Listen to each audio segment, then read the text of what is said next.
रहमतुल्लाहि व बरकातुहू। अल्हम्दुलिल्लाहि वहदा वस्सलातु वस्सलामु अला मन ला नबिय्य बअदा। अम्मा बअदु फअऊज़ु बिल्लाहिस समीइल अलीम मिनश शैतानिर रजीम मिन हमज़िहि व नफ़ख़िहि व नफ़्ख़िहि। बिस्मिल्लाहिर रहमानिर रहीम। अता अम्रुल्लाहि फला तस्तअजिलू सुब्हानहु व तआला अम्मा युश्रिकून। युनज़्ज़िलुल मलाइकता बिर्रूहि मिन अम्रिहि अला मन यशाउ मिन इबादी अन अंज़िरू अन्नहु ला इलाहा इल्ला अना फत्तक़ून। खलक़स समावाति वल अर्ज़ बिल हक़्क़ तआला अम्मा युश्रिकून। पहले कल वाली मंजिल में आपके सामने रखने लगा हूं सूरह नहल से। यह सूरह नहल मक्का में नाजिल हुई है। इसकी 128 आयतें हैं और 16 रकू हैं। इस सूरत के आगाज में अल्लाह रब्बुल आलमीन ने क़यामत का जिक्र फरमाया है। इस सूरत का नाम सूरतुन नहल इसलिए रखा गया है कि इस सूरत में एक मशहूर व मारूफ आयत अल्लाह रब्बुल आलमीन ने नाजिल फरमाई है। नहल कहते हैं शहद की मक्खी को। तो शहद की मक्खी की तरफ अल्लाह ताला ने एक वही की है। जिस तरह आप जानते हैं कि वही की कई किस्में हैं, तो उनमें से एक इल्हाम है। शहद की मक्खी की तरफ अल्लाह ताला ने वो इल्हाम और वही फरमाई और उसको इस बात की तालीम दी कि किस तरह उसने फूलों और फलों के रस को चूसना है और शहद को तैयार करना है। क्योंकि इस सूरत में शहद का और उस शहद बनाने वाली उस मक्खी का जिक्र है, इसलिए इस सूरत का नाम ही अल्लाह ताला ने सूरतुन नहल रख दिया। शुरू में अल्लाह रब्बुल आलमीन ने क़यामत के दिन का तज़किरा फरमाया है और वो दिन जिसके आने के अंदर कोई शक नहीं है। अल्लाह तबारक व तआला का हुक्म और अजाब का हुक्म उसको कोई टालने वाला नहीं है। मक्के के लोग चूंकि इसकी जल्दी किया करते थे, नबी पाक सल्लल्लाहु अलैहि वसल्लम से कई मर्तबा अहले मक्का ने कहा कि जिस अजाब से आप हमें डराते हैं वो अजाब हमारे पास ले आए। तो उस बात का जिक्र अल्लाह रब्बुल आलमीन ने फरमाया है कि वो अजाब भी आने वाला है और कयामत भी आने वाली है। उस अजाब को लाने पर भी अल्लाह ताला कादिर है और कयामत को कायम करने पर भी अल्लाह ताला कादिर है। और जो तुम उसके साथ शरीक करते हो, सुब्हानहु व तआला अम्मा युश्रिकून, अल्लाह तबारक व तआला उस चीज से पाक है। उसके बाद अल्लाह ताला ने इस बात का जिक्र फरमाया है कि कोई भी चीज कायनात की अल्लाह ताला ने बिला मकसद पैदा नहीं की। हर चीज की तख्लीक का कोई ना कोई मकसद है। जिस तरह आसमानों और जमीन का इसकी तख्लीक का मकसद है, इसी तरह सूरज चांद सितारे हैं, चौपाए हैं, जानवर हैं, कुछ बोझ उठाने वाले हैं और कुछ ग़िज़ा के लिए अल्लाह ताला ने पैदा फरमाए हैं। फिर इसी तरह कुछ सवारियों के लिए हैं, घोड़े और गधे, उनकी सवारी के लिए अल्लाह तबारक व तआला ने उनको पैदा किया है। फिर आसमानों और जमीन के दरमियान बादल पैदा किए हैं, तो उनका भी एक मकसद है, बारिश बरसाने के लिए अल्लाह ताला ने उन बादलों को पैदा किया है। फिर अल्लाह रब्बुल आलमीन ने समंदर के अंदर जो मखलूकात पैदा फरमाई है वो इंसानों की ग़िज़ा के लिए यानी गोश्त के लिए उस समंदर के अंदर मछलियां हैं। इसी तरह अल्लाह ताला ने जैतून और नखील और मिन कुल्लि समरात तमाम किस्म के फलों के दरख्त हैं, उनमें से एक किस्म के फल अल्लाह ताला लोगों को मुहैया फरमाते हैं।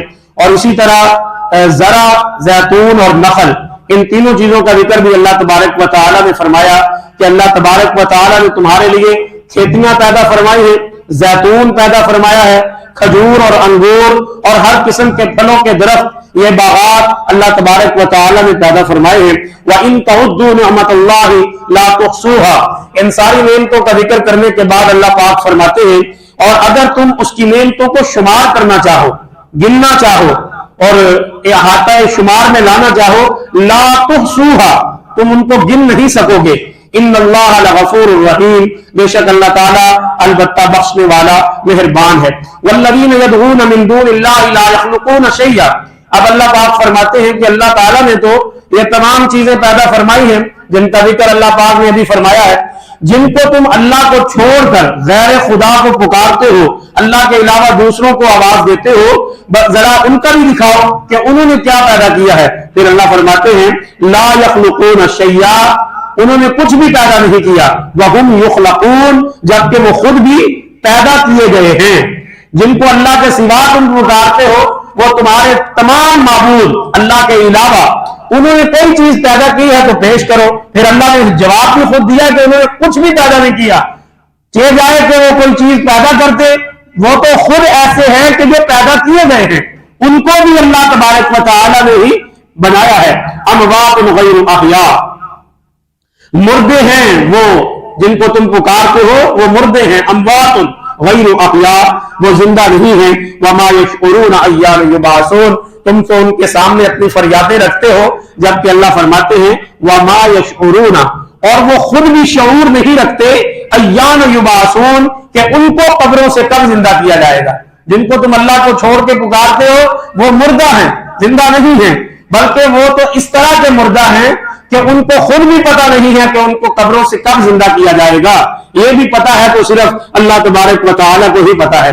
उसके बाद अल्लाह रब्बुल आलमीन ने कयामत के दिन का जिक्र फरमाया है, और जन्नतों का अल्लाह रब्बुल आलमीन ने इसी सूरत नहल के अंदर तज़किरा फरमाया है।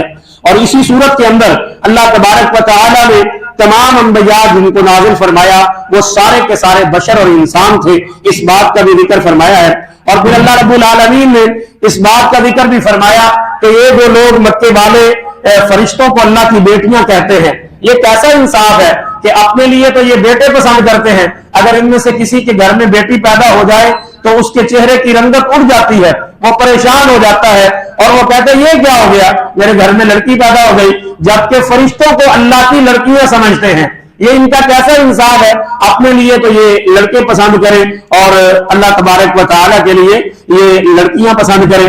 वह औहा रब्बुका इलन नहल, और तेरा रब ही है जिसने शहद की मक्खी की तरफ वही की है, अनित्तखिज़ी मिनल जिबालि बुयूता व मिनश शजर व मिम्मा यारिशून, वो जो अपने डेरे डालती है पहाड़ों में और दरख्तों में और लोगों की बनाई हुई ऊंची ऊंची इमारतों पर वो अपना यानी डेरा डालती है शहद की मक्खी। सुम्मा कुली मिन कुल्ली समरात, फिर वो खाती है हर फल से, फस्ल की सुबुला रब्बी की जुलाला यखरुजु मिन बुतूनिहा शराब, अल्लाह पाक उसके पेट के अंदर से पाखाने की सूरत में शहद को निकालता है। शराब मुख्तलिफुन अलवानुहु फीहि शिफाउन लिन्नास, लोगों के लिए पीने की तो खाने की और भी बहुत सी चीजें अल्लाह ने पैदा की हैं, लेकिन ये जो शहद है ना, फीहि शिफा, इसमें शिफा है, लिन्नास, लोगों के लिए। इन्न फी ज़ालिका लआयातिन लिक़ौमिन यतफक्करून। उसके बाद अल्लाह ताला ने इंसान की जिंदगी के मुख्तलिफ मराहल का तज़किरा किया है, बचपन, जवानी, बचपन के बाद लड़कपन, फिर जवानी, फिर बुढ़ापा।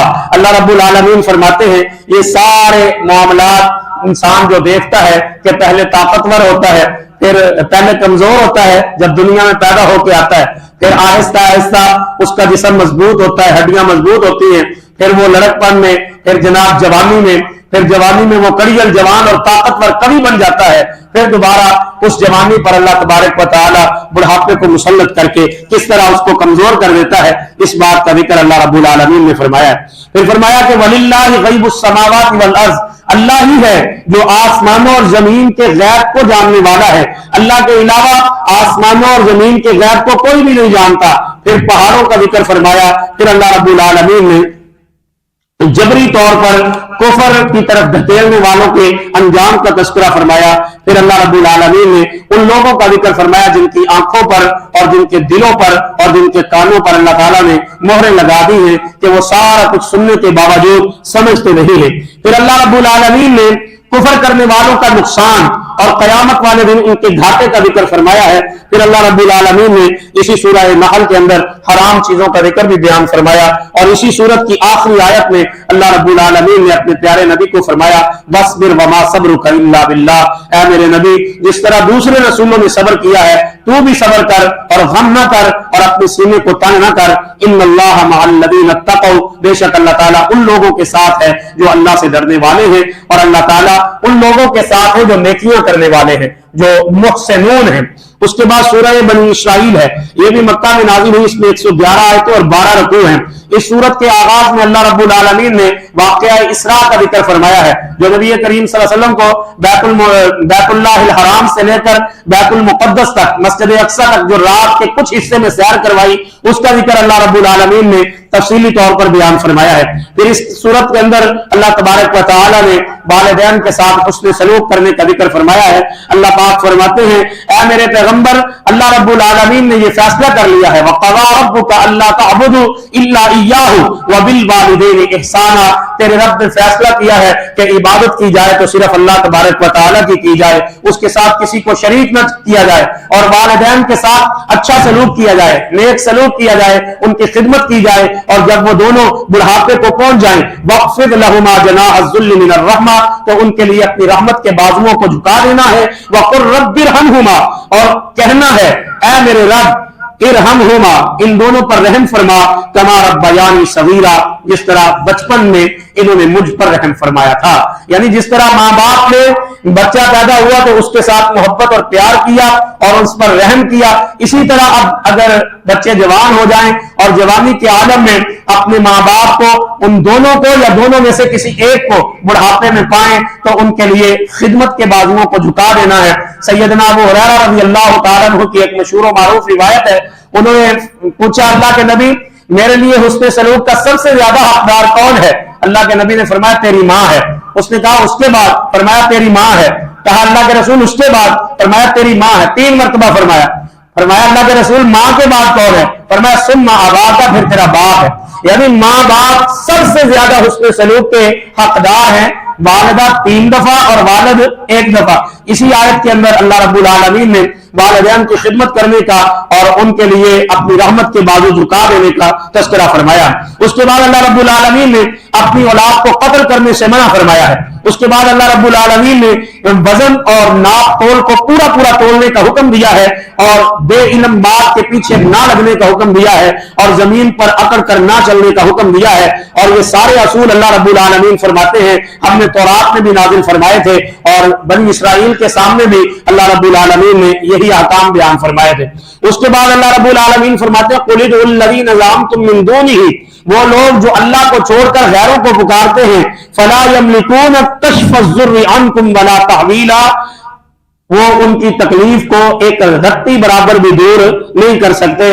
तकलीफों को दूर करने वाला सिर्फ अल्लाह तबारक व तआला है। फिर इसी सूरह बनी इसराइल में अल्लाह रब्बुल आलमीन ने हजरत आदम अलैहिस्सलाम और शैतान का जिक्र फरमाया है। वो सारा वाकया जो जन्नत से किस तरह शैतान ने वर्गलाया और हजरत आदम को जन्नत से निकाल दिया और कपड़े उतर गए, और फिर अल्लाह रब्बुल आलमीन ने हजरत आदम अलैहिस्सलाम की दुआ को कबूल फरमाया। इसी सूरत के अंदर अल्लाह रब्बुल आलमीन ने फजर की नमाज के अंदर किरात का जिक्र फरमाया है कि जब फजर की नमाज में इमाम किरात करता है, कुरान पढ़ता है, तो उस कुरान के अंदर आसमान के फरिश्ते भी हाजिर होते हैं।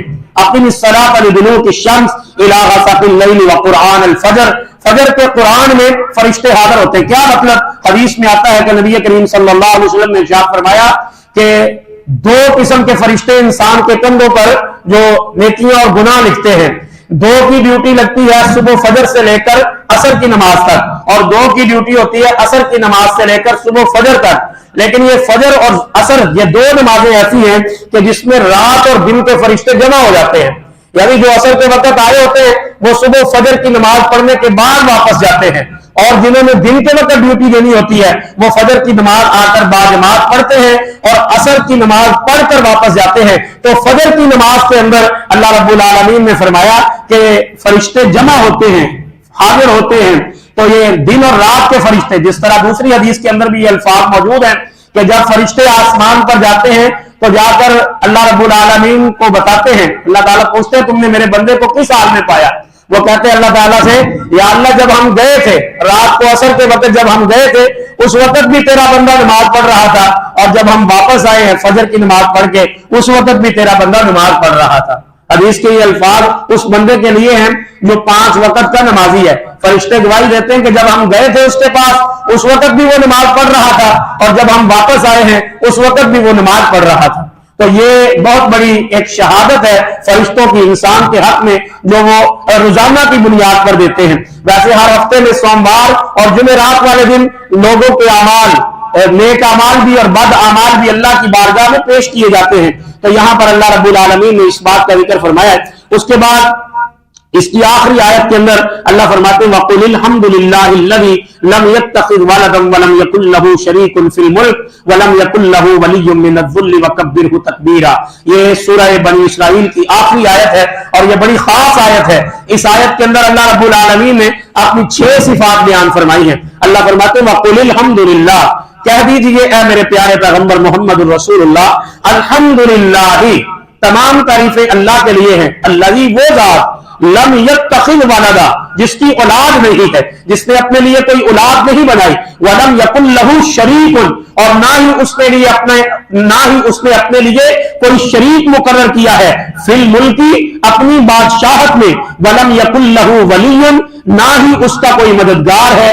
اور اللہ رب العالمین فرماتے ہیں وہ اپنا کوئی حمایتی بھی نہیں رکھتا، وَکَبِّرْہُ، اور وہ بہت بڑا ہے، تکبر والا ہے، وَکَبِّرْہُ تَکْبِیرًا، وہ اللہ تبارک و تعالی اپنا کوئی بھی حمایتی نہیں رکھتا اور وہ پوری اپنی کبریائی بیان کرنے والا ہے۔ یہ اللہ رب العالمین نے آخری آیت کے اندر اپنی توحید کا ذکر فرما کے اس سورت کا بھی اختتام فرمایا ہے۔ آگے سورت کہف ہے، یہ مکہ میں نازل ہوئی ہے، اس میں 110 آیتیں اور 12 رکوع ہیں۔ سورہ کہف، اس کا مرکزی عنوان ہے قصہ اصحاب الکہف۔ اصحاب الکہف کے قصے سے اللہ رب العالمین نے بعد الممات کو ثابت کیا ہے، یعنی اللہ رب العالمین ان قریب مردوں کو زندہ کرے گا۔ اس کے دلائل اللہ تعالیٰ نے اس صورت میں بیان فرمائے ہیں۔ جس طرح 300 سال کے بعد اللہ تعالیٰ نے اصحاب کہف کو مرنے کے بعد دوبارہ زندہ کر لیا تھا، 300 سال کے لیے سلا دیا تھا، اور ان کے جسم بھی خراب ہونے نہیں دیے، ان کے جسموں کو بھی صحیح اور سلامت رکھا، اور 300 سال بعد ان کو دوبارہ سے زندہ کر لیا۔ اللہ رب العالمین کے پیارے پیغمبر نے یہ سورت مکہ میں نازل ہوئی، چونکہ مکے والے اس بات پر اللہ کے نبی کا بڑا مذاق اڑاتے تھے، بلکہ سورہ یاسین میں تو یہ لفظ ہے کہ ایک مکے کے مشرک میں آ کر قبرستان کی ایک ہڈی لے کر اس کو اپنے ہاتھوں میں مسل کر خاک بنا کر اس کو نبی پاک صلی اللہ علیہ وسلم کے چہرہ پر انوار پر اڑا دیا، اور کہنے لگا اللہ کے پیغمبر کیا آپ یہ کہتے ہیں کہ یہ خاک آلود ہڈیاں دوبارہ زندہ ہوں گی؟ یہ جن کو خاک چاٹ گئی، جو مٹی کے ساتھ مٹی ہو گئے، یہ انسان کی کھوپڑی ہے جو میں نے آپ کے چہرے پر اڑائی ہے، یہ انسان کی کھوپڑی یعنی دماغ کی ہڈی جس کو خاک اس طرح چاٹ کے ختم کر دیا خاک نے کہ وہ مٹی کی طرح ہی ہو گئی ہے۔ اللہ کے پیغمبر آپ یہ کیسا منہج بیان کر رہے ہیں، یہ کیسی بات بیان کر رہے ہیں کہ اللہ تعالیٰ ان ہڈیوں کو دوبارہ زندہ کرے گا؟ تو اللہ رب العالمین کے پیارے نبی نے وہاں پر سورہ یاسین میں بھی یہ اشارہ کیا تھا کہ اے انسان، تو اس خاک آلود ہڈیوں کے زندہ ہونے پر شک کرتا ہے، جبکہ اللہ تعالیٰ نے تجھے اس وقت پیدا کیا تھا جب تیری کوئی ہڈی بھی موجود نہیں تھی، یعنی تیرا کوئی نام و نشان بھی نہیں تھا۔ تو یہ مثال کو بیان کر رہا ہے، وَنَسِيَ خَلْقَ، اور تو اپنی تخلیق کو بھول گیا ہے کہ تجھے اللہ تعالیٰ نے کس طرح ایک پانی کے قطرے سے، وہ بھی غلیظ قطرہ جس کے ساتھ اللہ تعالیٰ نے تجھے پیدا کیا، نہ تیرا کوئی نام و نشان تھا، نہ تیرا کوئی جسم تھا، نہ تیرا کوئی گوشت تھا، نہ تیری کوئی ہڈی تھی۔ اللہ تعالیٰ نے تمام چیزوں کے بغیر تجھے جب پہلی مرتبہ پیدا کیا تھا، اپنی تخلیق کو پہلی مرتبہ پیدا ہونے پر اگر تو غور کر لیتا تو کبھی اس بات کا انکار نہ کرتا۔ اس صورت کے اندر اللہ رب العالمین نے توحید کے بڑے احسن یعنی جو ہیں وہ بیان فرمائے ہیں۔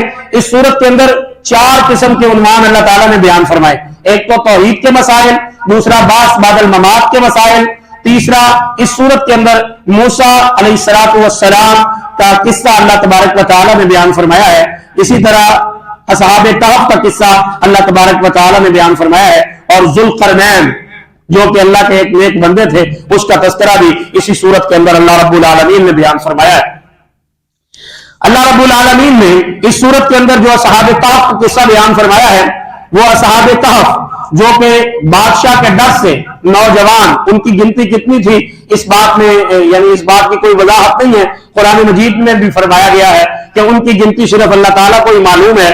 وہ چند سونے اور چاندی کے سکے لے کر اپنے وطن کو چھوڑ کر اپنے قوم سے علیحدہ ہوئے تھے، اور اللہ تعالیٰ کے راستے میں انہوں نے ہجرت کر لی تھی، اور ایک غار میں جب انہوں نے پناہ لی تو اس غار کے اندر اللہ تعالیٰ نے ان پر نیند کو مسلط کر دیا، اور 300 سال تک تقریباً 309 سال تک بعض مفسرین نے لکھا ہے کہ ان کو اللہ تعالیٰ نے سلائے رکھا، اور جب ان کو دوبارہ زندہ کیا تو اللہ رب العالمین نے فرمایا کہ تم کتنی دیر ٹھہرے ہو، تو انہوں نے کہا شاید ایک دن یا دن کا بعض حصہ اور اپنے ایک ساتھی کو وہی پرانا سکہ 300 سال پرانا وہ کرنسی یا سکہ دے کر کھانا لینے کے لیے بھیجا، تو پھر پتا چلا کہ یہ تو 300 سال گزر چکے ہیں۔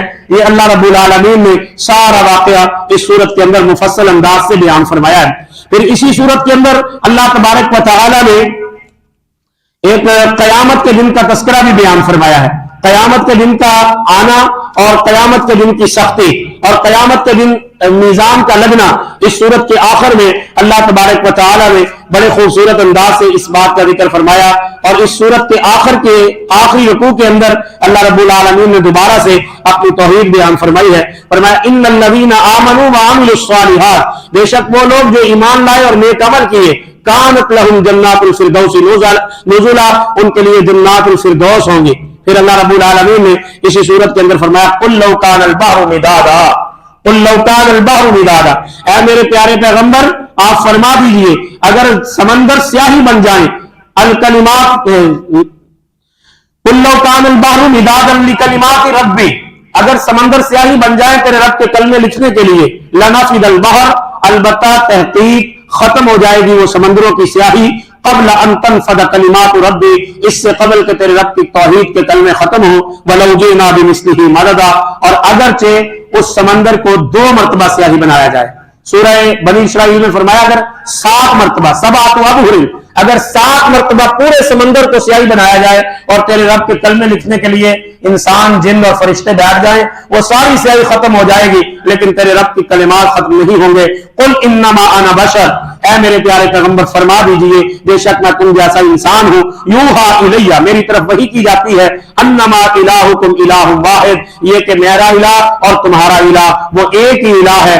فمن کان یرجو، پس جو شخص یہ امید رکھتا ہے، لقاء ربہ، اپنے رب سے ملاقات کرنے کی، جس کو امید ہے کہ وہ اپنے رب سے ملاقات کرے گا، فَلْيَعْمَلْ عَمَلًا صَالِحًا، بس اس کو چاہیے کہ وہ نیک عمل کرے، وَلَا يُشْرِكْ بِعِبَادَةِ رَبِّهِ أَحَدًا، اور اپنے رب کے ساتھ کسی بندے کو شریک نہ کرے۔ یہاں پر سورۃ کہف کا اختتام ہوا۔ آگے سورہ مریم ہے۔ سورہ مریم بھی مکہ میں نازل، اس میں 98 آیتیں اور 6 رکوع ہیں۔ سورہ مریم میں حضرت زکریا علیہ السلام اور حضرت مریم کا بڑا ہی دل نشین واقعہ شروع میں اللہ رب العالمین نے بیان فرمایا ہے۔ حضرت عیسیٰ علیہ السلام کا تذکرہ بھی اسی سورہ مریم کے اندر اللہ رب العالمین نے بالوضاحت بیان فرمایا ہے، اور اسی سورت کے اندر اللہ رب العالمین نے پھر توحید کا ذکر فرمایا۔